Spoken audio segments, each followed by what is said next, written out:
할렐루야, 반갑습니다. 우리 옆에 성도님과 이기영 목사님 인사시키셨는데 저도 설교 전에 항상 인사를 나누러 갑니다.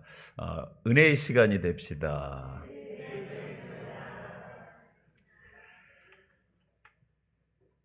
규장 출판사에서 출판한 지 얼마 안 된 책입니다. 한국 교회 트렌드 2024라는 책이 있습니다.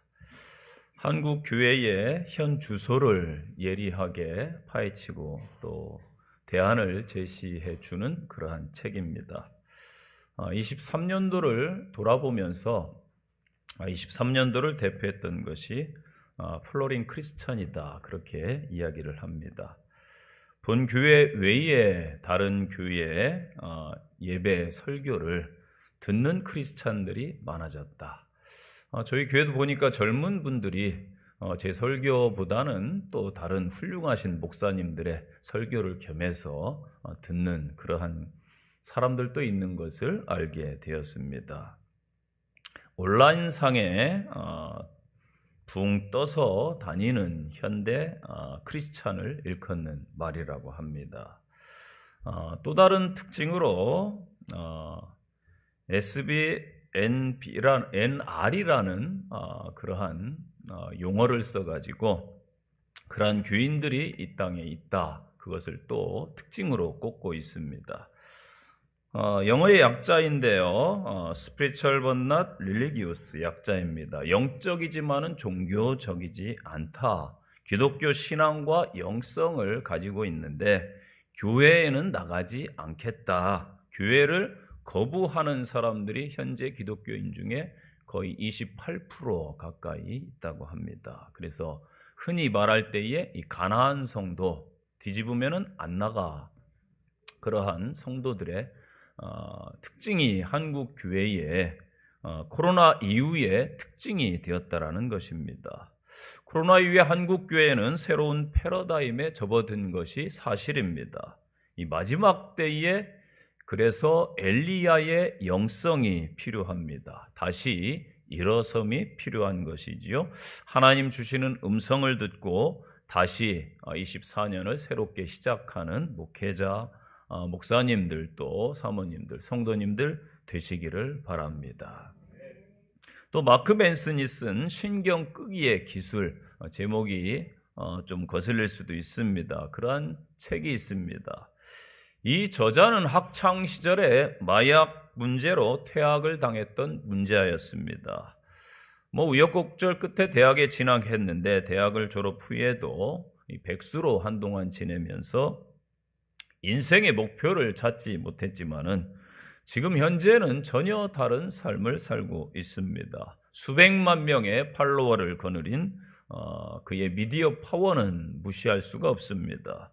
언론에 버금갈 정도의 파워를 가지고 있고 그에게서 인생의 답을 찾으려는 수많은 젊은이들이 줄을 서고 있습니다.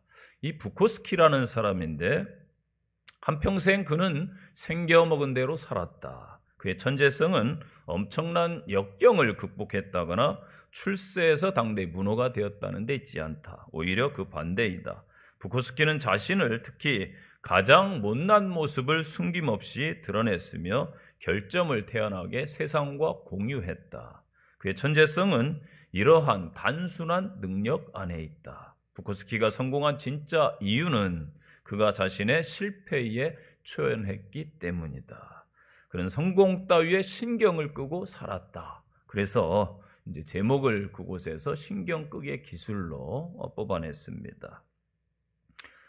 여러분, 이 부코스키라는 사람처럼 때로는 실패의 고난 앞에, 문제 앞에 초연하시기를 바랍니다. 실패하시다 보면은 언젠가는 에디슨처럼 성공할 때도 있을 겁니다. 살면서 한 번의 길을 찾아가고 살면서 한 번에 성공하고 또 살아가면서 내 뜻대로 잘 되는 인생이 과연 있을까요? 없습니다. 타인의 시선을 의식하지 아니하고 성공 이러한 것 신경 끄고 살다 보면은 우리 앞에 길이 열릴 줄로 믿습니다. 그래서 믿음의 사람은 세상에 속해 살지만 세상 사람과 무엇인가는 달라도 달라야 된다라는 것입니다. 작은 것에 너무 연연하기보다는 하나님의 크신 계획을 믿고 따라가는 그러한 성도들이 되시기를 바랍니다. 우리의 연약함과 자금을 하나님께 아뢰고 맡기시면서 나아가면은 복된 삶이 될 줄로 믿습니다. 이 앞장 열왕기상 18장에 보면 다 아시는 대로 엘리야는 갈멜산에서 바알을 섬기는 선지자 450명, 아세라를 섬기는 선지자 400명, 무려 850명의 이방 우상을 섬기는 선지자들과 대결해서 영적으로 승리합니다. 뿐만 아니라 3년 반 동안 비가 오지 않아 가물었던 이스라엘 그 땅에 엘리야 선지자가 기도했더니 놀랍게도 장대비가 내리는 역사가 일어납니다. 이렇게 엘리야가 홀로 고분분투하면서 이스라엘 백성들이 칭찬을 하거나 격려를 해줘야 되는데 그것이 아니었다라는 것이지요. 백성들은 왕비의 눈치를 보면서 누구 하나 엘리야의 편이 되어주지 않았습니다. 그런데다가 이세벨 여왕이 자신의 선지자를 죽인 엘리야에 대해서 극도의 증오심을 품고 무조건 저 선지자를 죽이겠다, 군대를 풀게 되지요. 이렇게 해서 엘리야는 자기의 목숨을 건지고자 홀로 도망을 치게 됩니다. 바로 열왕기상 19장 말씀이 이러한 엘리야의 상황, 처절하기 이를 데 없는 그의 형편을 그대로 전달해주고 있습니다.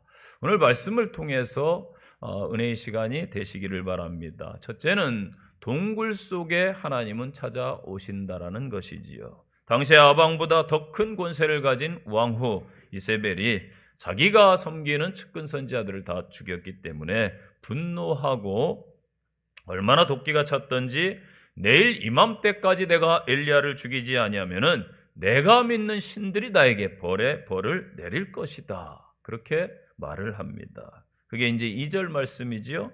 엘리야가 이세벨의 칼끝을 피해서 북이스라엘에서 남유다 최끝입니다. 최남단인 부엘세바에 도착을 하지요. 그곳에 사환을 뒤로 하고 자기는 광야길로 하룻길을 더 가게 됩니다. 그러나 더 이상 피할 곳도 없고 힘도 지쳐서 없었습니다.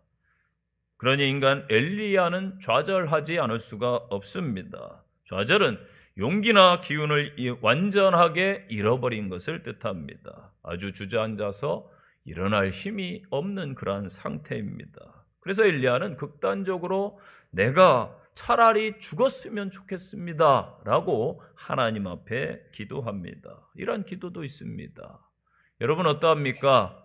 저는 젊었을 때 너무 힘든 상황에 있을 때 그러한 기도를 실제 드려봤습니다. 하나님, 이 살아서 뭐합니까? 이렇게 살 바에야 차라리 죽여주십시오. 이러한 기도를 해본 사람은 제 심정을 아마 알 것입니다. 이러한 기도, 극단의 상황에 가면은 그때는 목사가 아니었고 신앙이 별로 없을 때였습니다. 그러한 기도를 할 수밖에 없더라고요. 4절 여호와여 넉넉하오니 지금 내 생명을 취하시옵소서. 나는 내 열조보다 낫지 못합니다. 선지자 엘리야가 얼마나 힘들고 용기를 잃었으면 죽기를 간구했겠습니까? 이런 상태를 탈진했다, 영어로 번아웃 됐다 그렇게 표현하지요.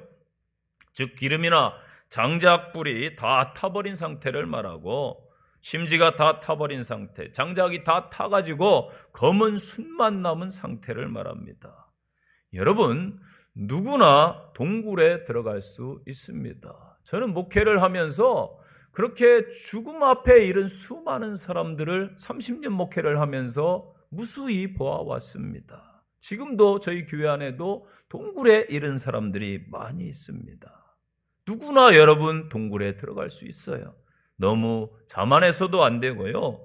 너무 타인을 쉽게 판단해서도 안 되는 것이죠. 한번 따라서 해볼까요? 나도 그럴 수 있습니다. 아브라함을 보세요. 자기 아내를 누이라 속이고 비굴하게 애굽 왕 앞에 나아가죠. 그 안에 밤에 왕의 침소에 들어갔습니다. 그 심정이 어땠겠어요?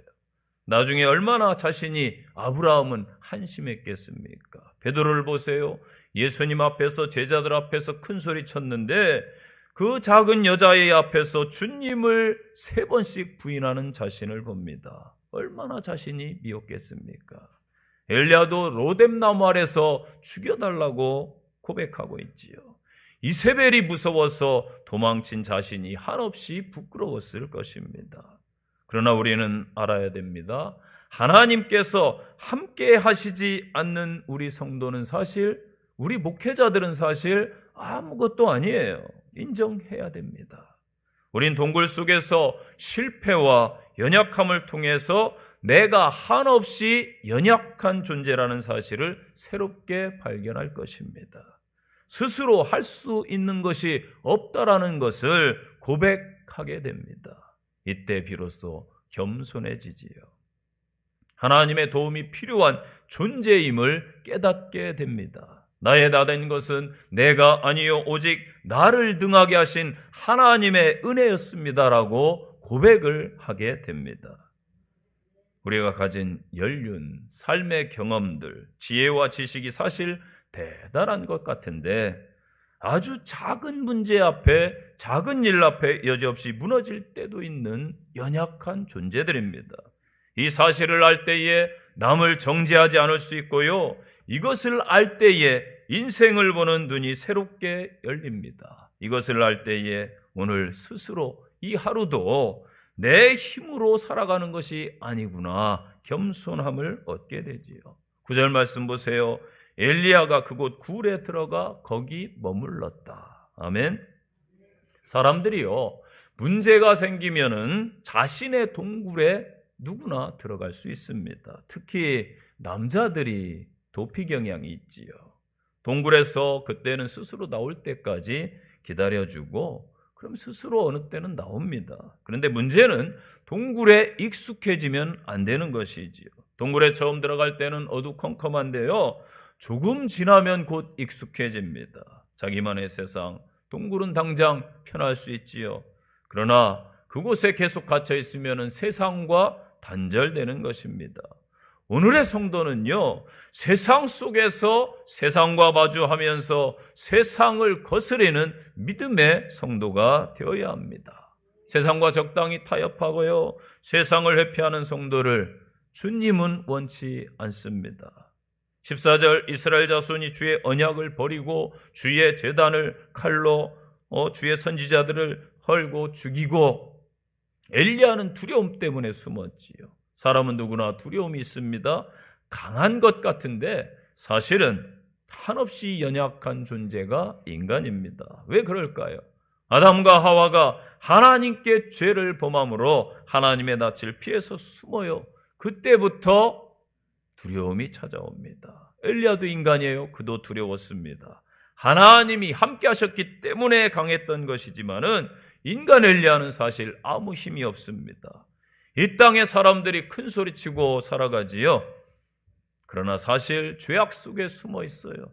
쾌락 속에 어떤 사람은 숨어 있고요, 어떤 사람은 우상 속에 숨어 있고, 어떤 사람은 사람들 속에 숨어 지냅니다.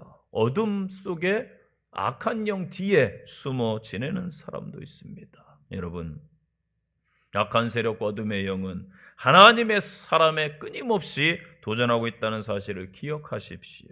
우는 사자가 삼킬 자를 찾듯이 믿음의 사람들에게서 그 믿음을 빼앗으려고 하나님을 떠나도록 끊임없이 유혹하고 있다는 사실이지요.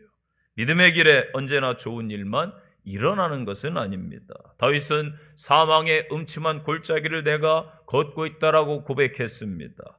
이스라엘 백성들은 광야를 지나야 했습니다. 민족을 위해 회개하라, 그렇게 목이 터져라 외치고 울었던 예레미야도 그 왕과 백성에 의해 핍박을 받았습니다. 예수님도 자기 백성에게 모욕과 수치를, 고난을 겪었습니다. 그러나 중요한 사실을 기억하십시오. 하나님은 지금도 엘리야와 함께 하십니다. 하나님은 살아계신 하나님입니다. 저와 여러분의 동굴 속에 우리들이 있지만은 그 동굴까지 하나님은 찾아오신다라는 사실이지요. 종국은 나의 손을 잡고 이끌어 주실 것입니다. 로마서 8장 26절 이와 같이 성령도 우리의 연약함을 도우시나니 우리가 마땅히 빌바를 알지 못한 오직 성령께서 말할 수 없는 탄식으로 우리를 위하여 친히 간구하시느니라. 아멘. 히브리서 4장 15절 우리에게 있는 대제사장은 우리의 연약함을 체휼하지 아니하는 자가 아니요 모든 일에 우리와 한결같이 시험을 받은 자로 내 죄는 없으시니라. 아멘. 우리 주님께서는 죄악된 이 세상 동굴에 친히 빛으로 찾아오셨습니다. 자신을 희생해서 이 땅에 소망을 주셨습니다. 주님의 음성을 듣고 주님 앞으로 나오길 바라고 있지요. 우리가 이 사명을 받은 자들입니다. 우리가 주님의 제자답게 24년도에 새롭게 반응하셔서 주변의 동굴에 예수 그리스도의 빛을 비추는 귀한 성도들 되시기를 간절히 축원드립니다. 두 번째는요, 하나님의 음성을 듣는 한 해가 돼야 됩니다. 엘리야는요, 하나님의 만지심으로 인해서 탈진한 육체와 마음이 회복됩니다. 우리가 알아야 될 것은요, 먼저 우리는 육의 사람이라는 것이죠. 육을 가지고 있어요. 그래서 때로는 탈진과 무기력에 빠집니다. 이곳에서 일어나려면은 먼저 육신이 힘을 얻어야 됩니다. 한때 기독교에서는 중세시대에요, 육은 막 악한 것이라 해서 채찍으로 때리고 학대를 했던 금욕주의도 있고요. 죄된 육신이라 또 함부로 하기도 했습니다. 그러나 여러분, 육도 아주 중요합니다. 아무리 주의 일에 사명을 받고요, 주의 일 하고 싶어도 육신이 아프면은 소용이 없습니다. 제가 50 후반인데 우리 벌써 친구들 중에 아파가지고 목회를 못하는 친구도 있어요. 그 친구는 박사입니다. PhD 박사예요. 저 같은 경우는 디민 공부를 했는데 그 친구는 정말 똑똑한 친구예요. 너무나 안타까워요. 하나님 앞에 더 쓰임 받아야 되는데, 그런데 아프니까요, 목회를 하고는 싶은데 하지를 못합니다. 석 박사에도 육신이 연약하면은 쓰임 받지 못하더라고요. 8절 보세요. 이에 일어나 먹고 마시고 그 음식물의 힘을 의지하여 40주 40야를 가서 하나님의 산 호렙에 이르니라. 인간의 육체에는 물과 음식이 가장 중요한 양식입니다. 아무리 천하장사라 해도 마시지 않고 먹지 아니하면 힘을 쓸 수가 없는 것이죠. 본문을 통해서 하나님께서 하나님의 백성들을 얼마나 세심히 돌보시는지 알 수 있어요. 하나님의 사자가 어루만지셨다. 이 히브리어로 나가라는 표현이 쓰였어요. 어머니가 아이를 다룰 때, 우리 손주들이 태어났을 때 여러분 어떻게 다뤄요? 저는 교회에서요, 젊은 아기들을 데리고 오면은 저희 아이들은 벌써 다 장성해서 컸으니까 옛날에 이거 어떻게 안았는지 잘 생각이 안 나요. 안아보려고 하면 혹시나 제가 잘못 안을까봐 손이 덜덜덜덜 떨리더라고요. 야, 이거 잘못 안으면 귀한 집 자녀인데 어떡하지? 쉽지가 않더라고요, 아이들. 왜 그럴까요? 지금 인구가 줄어들고 있고 아기를 낳았다 하면은 막 축하해주는, 저희 때는 제가 대구에서 목회할 때 첫애를 낳았는데 시에서 무슨 10원 한 장 받은 거 없어요. 그런데 요번에 우리 아기를 낳았는데 영등포 구청에서 한 달에 100만 원씩 준대요. 그래서 그러냐 그랬더니 어떤 사람은 유치원 갈 때까지 또 우리 구에서는, 김포에서는 또 얼마씩 나온다고 또 막 그러더라고요. 야, 귀하긴 귀하구나. 아이가 얼마나 귀한 세상입니까? 여러분 어떻게 그럼 한번 안아보세요. 어떻게 받을 거예요? 한 손으로 틱 받습니까? 힘세다고? 아니지요. 여러분 자식 얼마나 귀하게 대합니까? 이게 어루만지는 의미예요. 히브리어에서 아기를 안타까운 마음으로 만지는 것. 일어나 먹으라. 숯불에 구운 떡밥을 한 병이 놓여 있습니다. 그것을 먹고 누운 엘리야에게 또 주의 천사가 다시 와서 어루만져요. 일어나서 먹으라. 내가 갈 길을 다하지 못할까 하노라. 하나님의 인자하심과 친히 만져주시는 사랑을 느낄 수가 있습니다. 지치고 좌절하고 탈진했던 엘리야가 하나님의 만져주심과 또 하나님의 공급하심으로 먹고 새 힘을 얻은 것입니다. 11절에 여호와 앞에 산에 서라. 이 산은 사명을 받은 산이에요. 옛날부터 이스라엘 조상들이 사명을 받은 산입니다. 하나님께서 엘리야에게 호렙산으로 가라고 말씀하고 있지요. 단순히 산을 등반하라 하신 것이 아니고 지치고 힘들 때에 하나님을 찾으라, 하나님을 만나서 다시금 힘을 얻으라는 말씀입니다. 크고 강한 바람, 여러분 바라고 있습니까? 이것은 무엇을 상징할까요?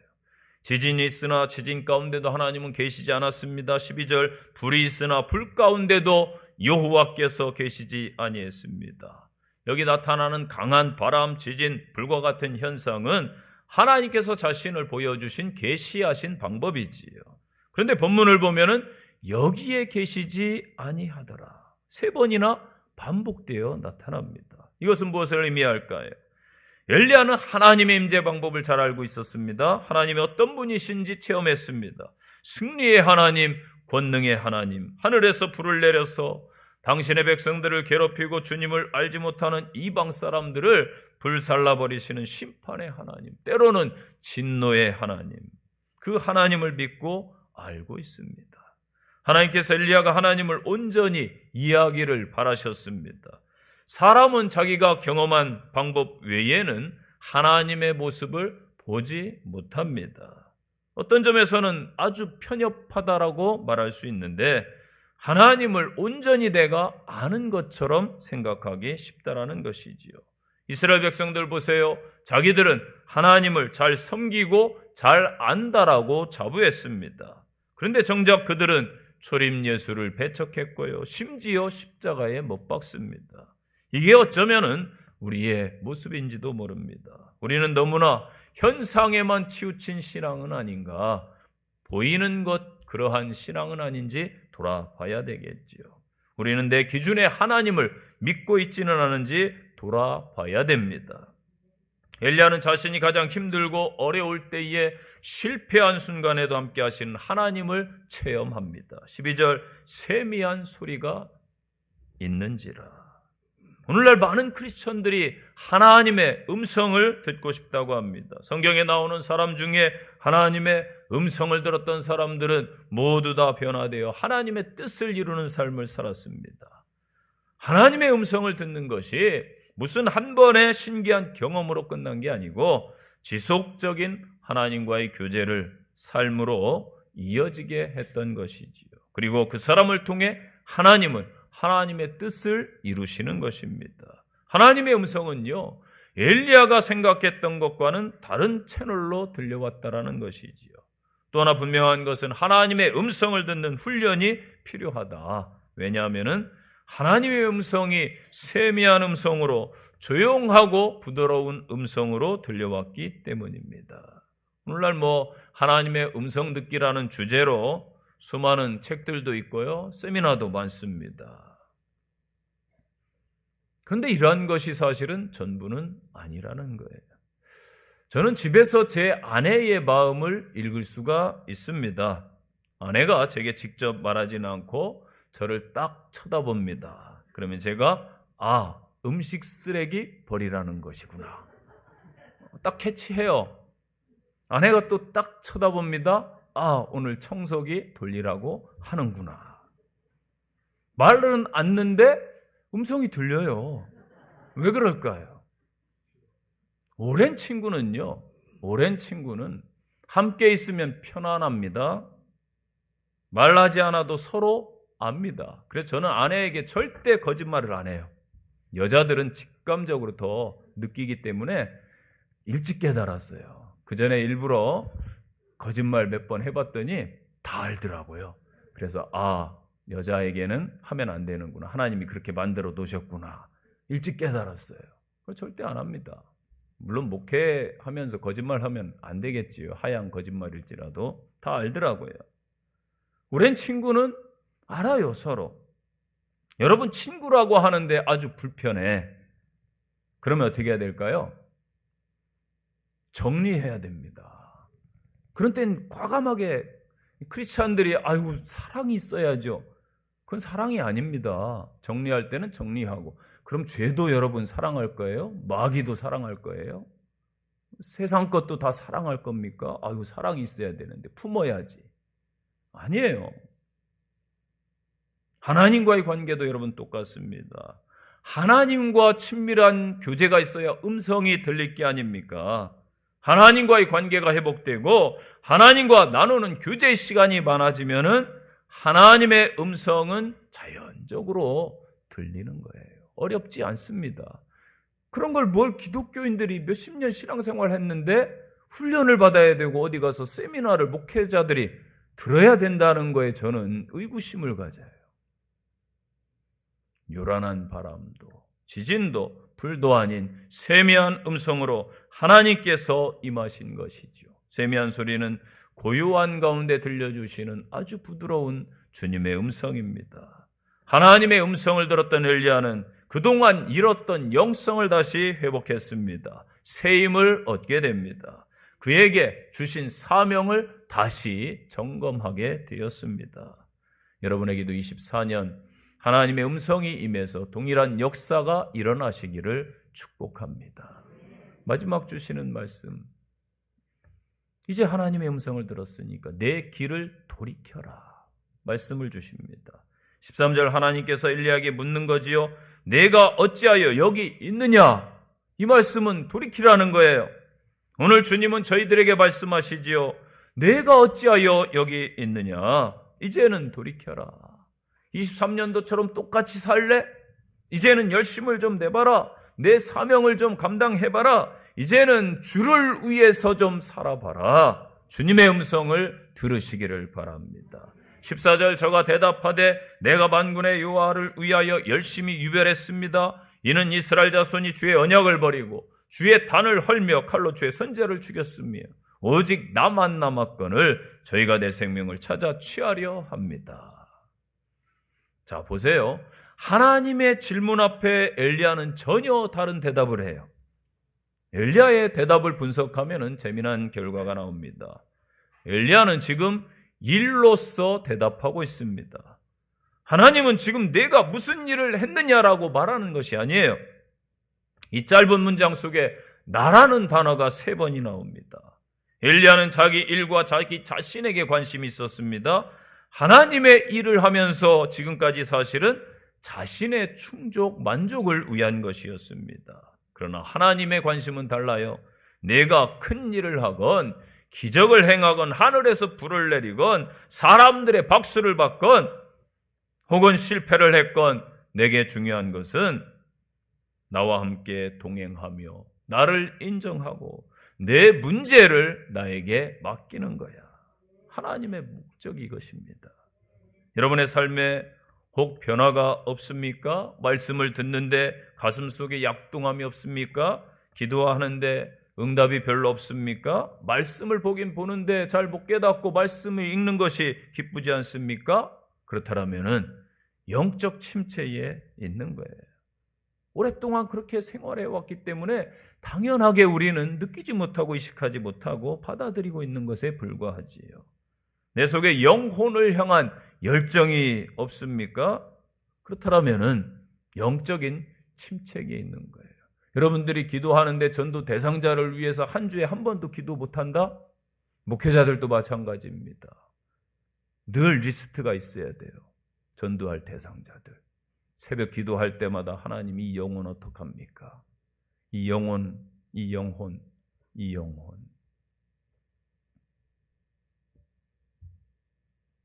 이제는 회복해야 돼요. 회복하셔야 됩니다. 아멘. 왜냐하면 하나님이 원하심이기 때문이에요. 인생을 무기력하게 의미 없이 사는 게 아니라 하나님 앞에서 책임 있는 존재로 살아가기 위해서 내 삶에서 주님을 인정하고 주님과 동행하고 있는지 분별해야 됩니다. 나름대로 엘리야는요, 유명한 선지자잖아요. 사명을 잘 감당했고 지금까지 열심히 살았고 최선을 다했습니다. 그런데 하나님이 말씀하세요. 15절에서 내 길을 돌이켜라. 우리가 가고 있는 그 길 점검을 해야 됩니다. 이 말씀은 다시 사명을 감당하라는 것이죠. 시대적으로 대단히 중요한 사명입니다. 시대적으로 중요한 사명이에요. 지금 이 시대가 여러분 어떻습니까? 불안하고 미래가 보이지 않고 대한민국도 어려운데 세계 전체가 다 어려워요. 재난, 지진, 동유럽은 40도 추위, 서유럽은 홍수, 일본은 지진, 전쟁, 중동은 난리지요. 이 시대를 봐야 돼요. 시대를 분별하고 보면서 때가 가까웠구나. 시대적 사명을 감당하라는 것이죠. 그러면서 뭐라고 말합니까? 다메섹에 가서 하사엘에게 기름을 부으라. 아람 왕의 그로 하여금 되게 해라. 16절에는 님시 아들 예후에게 기름을 부어라. 그리고 엘리사에게 기름을 부어 너를 대신하게 하라. 자, 보세요. 이 말씀의 의미는 그동안 북이스라엘의 악행에 대해서 강하게 응징을 하시는데 하사엘이라는 아람 왕, 내부적으로는 님시 아들 예후 선지자 엘리사를 통해서 이스라엘 백성들을 심판하시겠다, 정결케 하시겠다라는 말씀입니다. 사실 아람 왕 하사엘은 이스라엘 왕 아합의 아들 요람을 크게 부상당하게 했습니다. 예후는 아합의 가문을 전멸시킨 사람입니다. 엘리사는 엘리야의 뒤를 이어 더 많은 이적과 능력을 행했고 향후 50년간 이스라엘의 영적 책임을 지는 선지자가 됩니다. 여러분, 엘리야는 어찌 보면은 영적 침체와 탈진을 겪으면서 더 큰 일을 감당한 것입니다. 사람이요, 고난을 겪고 아픔을 겪고 나면은 한 단계 성숙합니다. 특히 큰 병을 치르거나 큰 사건을 겪게 되면은 삶이 달라지는 것이지요. 엘리야를 통해서 하나님은 저희에게 말씀하시는 거예요. 내 사명을 다시 확인해라. 다시 돌이켜라. 이 말씀이 저와 여러분의 심령에 임해서 24년 사명을 붙잡고 다시 서는 귀한 성도들 되시기를 축원드립니다. 결론의 말씀입니다. 시편 18편 1절에 나의 힘이 되신 여호와여 내가 주를 사랑합니다. 나의 도움이 어디서 올꼬 나의 도움은 천지를 지으신 여호와에게서로다. 시편 121편 잘 아시는 말씀입니다. 이 고백이 24년 여러분의 고백이 되시기를 바랍니다. 사람이 살아가면서 배가 부르다고 다 해결되는 것은 아니지요. 배부르지만 채워지지 않는 그 공허함, 갈급함, 그런 사람들이 이 땅에 너무나 많습니다. 오늘날 사람들이 대부분 다 자기 기준을 가지고 살아가고 있지요. 그렇기 때문에 절망하고 분노하며 어쩔 줄 몰라 합니다. 이제 우리는 하나님의 기준으로 성도가 보여줘야 되는 거예요. 하나님의 기준으로 돌아가자. 자기 중심적으로 살지 말고 성도들도 하나님 중심으로 가자. 여러분, 23년도는 이미 지나갔습니다. 실패했으면 좀 어떻습니까? 좀 넘어졌으면 어떻습니까? 세상 말로 창피를 당했으면 어떻습니까? 속상하지요. 내 맘대로 안 됐을 때에, 하나님 뜻은 이것인데 하나님 뜻대로 안 됐을 때에 죄송합니다. 목회자도 마찬가지입니다. 그러나 하나님이 함께 계시기 때문에 우리는 다시 일어설 수 있습니다. 엘리야를 잡아 일으키신 그 손길, 하나님이 여러분을 다시 일으켜 주실 줄로 믿습니다. 다시 일어서시고 주님의 발걸음을 따르시는 복된 한 해가 되시기를 축복합니다. 기도하겠습니다. 저희는 살아계신 하나님을 믿습니다.